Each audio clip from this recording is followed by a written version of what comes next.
आप लोगों ने रामायण महाभारत इंडिया के अंदर तो बहुत सुनी होगी, लेकिन इंडोनेशिया के अंदर पूरी मूवी सीरीज बन रही है इसके ऊपर, या कहें पूरा यूनिवर्स बन रहा है जैसे एमसीयू का यूनिवर्स होता है वैसे ही। और इस सिनेमैटिक यूनिवर्स का नाम है क्षत्रिय देवा यूनिवर्स। सुनने में क्षत्रिय लगता होगा, लेकिन यहाँ पे स्पेलिंग अलग है, तो हो सकता है ये कुछ और नाम देना चाहते हो, या हो सकता है क्षत्रिय ही बोलना चाहते हो लेकिन लिख ना पाए हो। और इसकी एक मूवी ऑलरेडी आ चुकी है 2019 में, जो कि घटोत्कच के ऊपर बेस्ड थी, जिसके अंदर अश्वत्थामा, घटोत्कच, पांडव, कौरव ये सब देखने को मिले थे। उसकी कहानी भी काफी इंटरेस्टिंग थी। बट यहाँ पे इसकी और भी मूवीज आने वाली है फ्यूचर में, जिनके अगर मैं नाम गिनवाऊं तो उसमें घटोत्कचा, अब यहाँ पे घटोत्कच को घटोत्कचा ये लोग बोलते हैं, वो तो आ चुकी है। उसके बाद अर्जुना, उसके बाद श्रीखंडी, उसके बाद कुरुक्षेत्र, उसके बाद युधिष्ठिरा यानी कि धर्मराज युधिष्ठिर के ऊपर, फिर भीम के ऊपर, एंड उसके बाद भारत युद्ध 1 और भारत युद्ध 2। भारत युद्ध महाभारत की तरह होने वाली कोई मूवी होगी जिसके अंदर ये सभी लोग आपस में मिलेंगे, फिर बहुत भयानक युद्ध होगा। और पार्ट 1 यानी घटोत्कचा के अंदर हमको कहानी देखने को मिली थी अश्वत्थामा की, जिसको कौरवों ने जीवित कर दिया था वापस, या उनको मणि दे दी और वही शक्ति उनके पास आ गई थी, और फिर कौरवों पांडवों के बीच में युद्ध देखने को मिला था। लेकिन यहाँ पे घटोत्कच जो इन सबको रोकने जाता है, जब उसको अपनी शक्ति का पता लगता है, यहाँ पे इन सबका पुनर्जन्म हमें देखने को मिलता है केवल अश्वत्थामा को छोड़कर। यहाँ पे एक और चीज मुझे समझ में आई कि इन लोगों का ये मानना है कि अश्वत्थामा जो है वो भारत के जंगलों में नहीं घूमते, वो घूमते हैं इंडोनेशिया के जो जंगल है उनके अंदर वो घूमते हैं। तो पूरी कहानी को ही इन लोगों ने अपना बना दिया। वैसे इन लोगों का स्ट्रॉन्ग बिलीफ है, और ये लोग मानते ही है, जैसे हम मानते हैं कि हम पांडवों के, कौरवों के, भगवान राम के, ऋषि मुनियों के वंशज है, वैसे ये लोग भी मानते हैं कि ये लोग उन्हीं सब लोगों के वंशज है। और वहां पे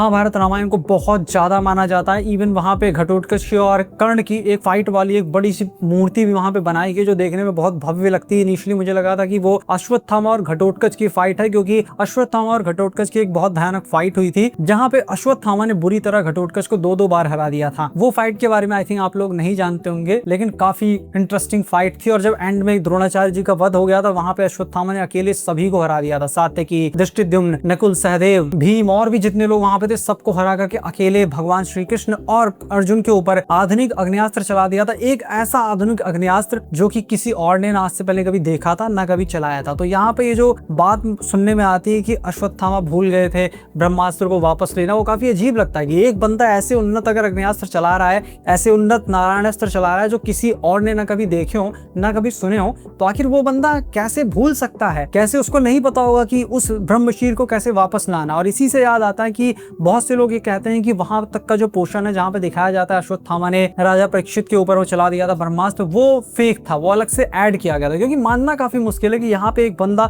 इतने उन्नत दिव्यास्त्रों का संधान कर रहा है जो कि किसी और के लिए बिल्कुल दुर्लभ है, वो काफी अजीब लगता है। लेकिन यहाँ पे एक चीज और अजीब लगती है कि इन लोगों ने जिस तरीके से अश्वत्थामा को दिखाया है कि भाई अश्वत्थामा के लिए कोई ढंग का एक्टर लो, ये किस बंदे को ले रखा है, शकल से भी बिल्कुल वो ठीक नहीं लगता। और ये मूवी ज्यादा परफॉर्म कर नहीं पाई थी, ज्यादा अच्छी चल नहीं पाई, अंडर परफॉर्म की थी। इसी वजह से यहाँ पे चेंजेस किए गए थे इस लिस्ट के अंदर जो मैंने अभी आपको बताई। वरना इससे पहले नकुल सहदेव की भी इसके अंदर एक मूवी आने वाली थी, और भी कुछ लोगों की मूवीज आने वाली थी, लेकिन इसके अंदर चेंजेस किए गए हैं। फ्यूचर में हमको और भी मूवी देखने को मिलेंगी। और यहाँ पे इस मूवी से भी ज्यादा इंटरेस्टिंग चीज ये है कि मुझे खुद नहीं पता था कि भाई इतना ज्यादा माना जाता है कि इंडोनेशिया के अंदर भगवान राम को, रामायण और महाभारत को, वो काफी इंटरेस्टिंग चीज लगी। तो ये छोटा सा वीडियो मैंने इसलिए बताया ताकि आपको बता सके कि ऐसा भी कुछ इंडोनेशिया के अंदर हो रहा है। सिर्फ हम लोग नहीं, वो लोग भी रामायण महाभारत को बहुत मानते हैं। और मैं मिलता हूँ आपसे अपनी नेक्स्ट वीडियो में।